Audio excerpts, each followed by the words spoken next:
Ladies and gentlemen, I want to tell you about my research project I called the McDonaldization of archives. And this is a new emerging field of research at the border of history and sociology. But first, a few words about me. I'm Hadrian Ciechanowski. I am assistant professor at Nicolaus Copernicus University in Torun in Poland. I work at Faculty of History and my scientific interests are archives and history of 19th and 20th centuries. What the project is about. The goal of the presentation is to take a look at archives from the point of view of the sociological theory of McDonaldization. In the presentation, I will try to show what different fields of archival reality and try to point their relation to the mentioned theory. What is McDonaldization? McDonaldization is the process described by Georg Ritter in 1993. Its definition is the process by which the principles of the fast food restaurant are coming to dominate more and more sectors of American society, as well as of the rest of the world. However, concentrated at fast food restaurant, this process is connected with the whole our reality. Research pointed some examples like universities, healthcare, malls, um, so it can be applied to other fields than only the fast food restaurants. McDonaldization have five main aspects: efficiency, calculability, predictability, control, irrationality of rationality. And now, according to that five aspects, I will try to show you how archives are connected with McDonaldization. The increase of the efficiency of archives is strictly related to new technologies. First computers, then databases, and now integrated systems made archival work more efficient. Databases and systems generally based on predefined fields cues that the invention of an archivist while making description can be used only to a limited extent. This solution reinforces efficiency in archival work and makes it also more predictable. In modern systems, gathering digital-born archive holdings, the creator supplies the metadata.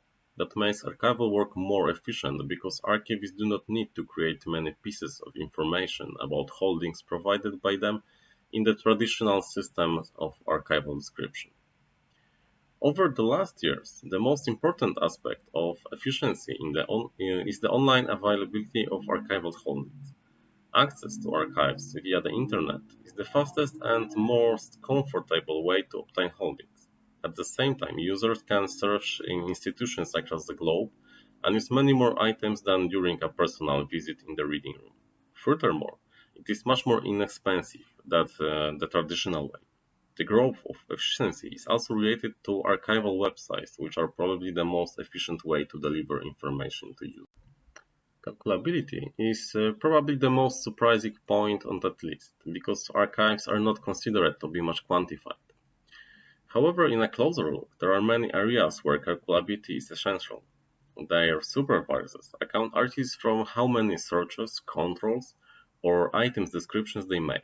The most crucial factor is the number of their activities, while much less important is the quality of that work.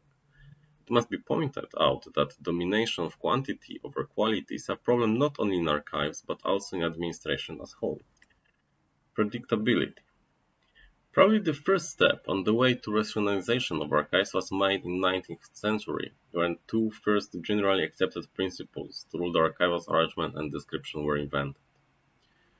In 1910, during the International Congress of Archives and Librarians in Brussels, the principle of provenance was generally accepted by archivists. The principle of provenance, based on the observation of bureaucracy, is strictly rational. The found arrangement must be strictly bound with its creator. That is why an archivist should analyze the structure and functions of the institution that produced the records. Methods based on principle of provenance are used in almost every archive in the world for over 100 years. Therefore, the holding structure are very similar. This is the reason why archives can be considered as predictable.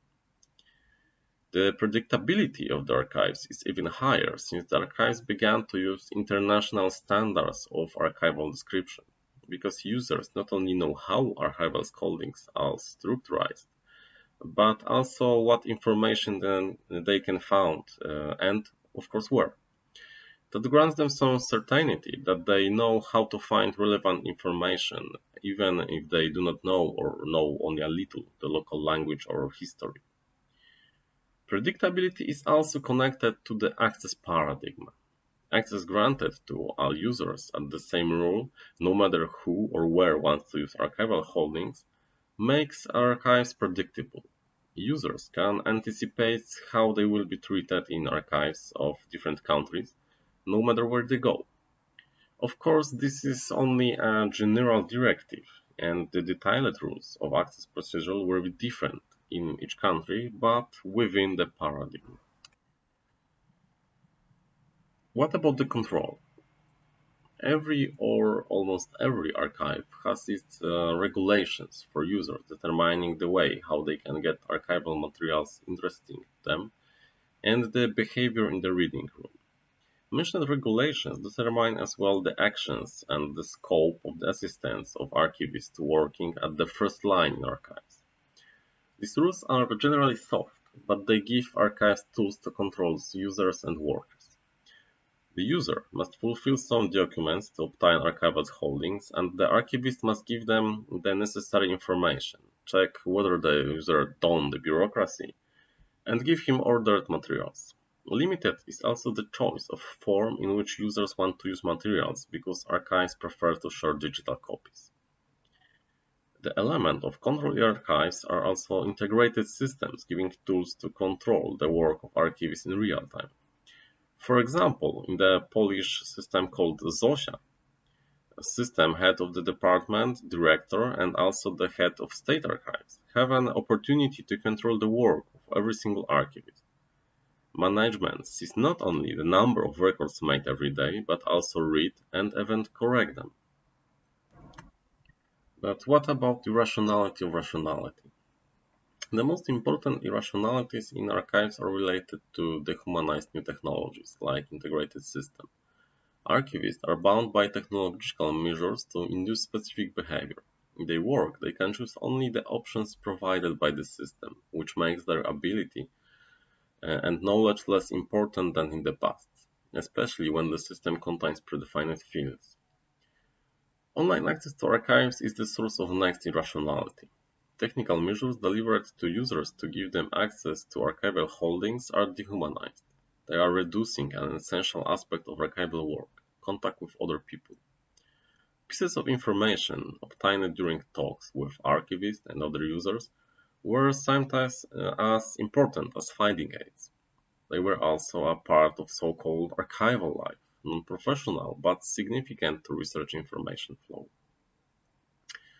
Online access to archive is also, we can say, disenchanted. Contact with original archival materials grant users some sort of magical experience based on the living history hidden in them.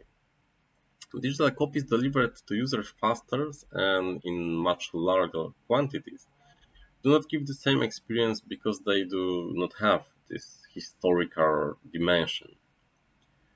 And there is at last one more problem related to this area.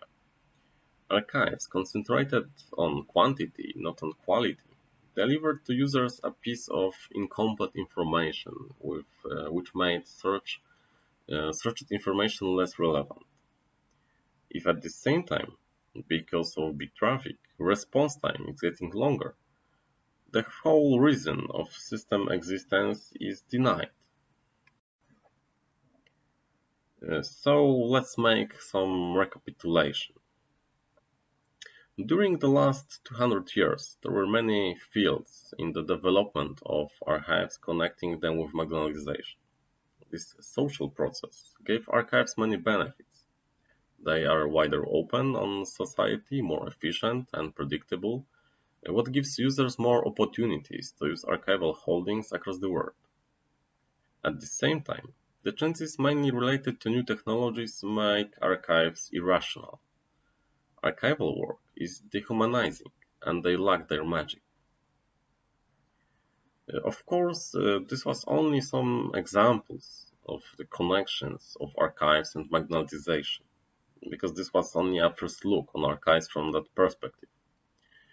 However, numerous relations make this a promising field of research. Even though archives are not as much McDonaldized as fast restaurants, like one of the social institutions and a part of the bureaucracy, they can be considered from that point of view. The next step will be the case studies about different areas in archives development like international standards, new technologies, or principles.